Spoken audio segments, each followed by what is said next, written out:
Hello everyone. నా పేరు మధు అండి. మేము కామారెడ్డి డిస్టిక్ నుంచి వస్తున్నాము. మా మదర్‌కి సివియర్‌గా సైనసైటిస్ ప్రాబ్లమ్ ఉండింది.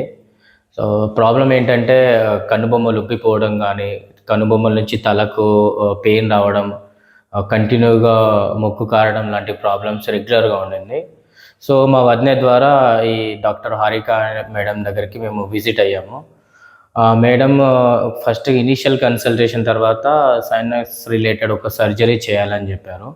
సో, ముందుగా మేము చాలా భయపడ్డాము. బట్ అది సర్జరీ స్మూత్‌గానే ఉంటుంది. పెద్ద ప్రాబ్లమ్ ఏం లేదని చెప్పి మేడం సజెస్ట్ చేయడం వల్ల సర్జరీ చేయించేసుకున్నాం ఇక్కడ. పోస్ట్ సర్జరీ బిఫోర్ సర్జరీకి చాలా తేడా ఉండింది. బిఫోర్ సర్జరీ అని మల్టిపుల్ కాంప్లికేషన్స్ ఉండేటివి.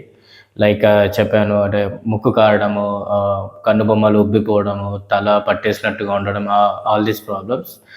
తర్వాత పోస్ట్ సర్జరీ ఇలాంటివి ఏమీ మళ్ళీ సిచ్యుయేషన్స్ అలాంటివి ఏమి ఎదురవ్వలేదు. Everything went smooth. సో, ఇక్కడికి వచ్చిన తర్వాత సర్జరీ చాలా బాగా సక్సెస్ఫుల్ అయిందని మేము అనుకుంటున్నాము. So, that's it. సర్జరీ అయ్యి ఇప్పుడు 1 ఇయర్ కావస్తుంది madam almost. Post surgery everything went well. Thank you.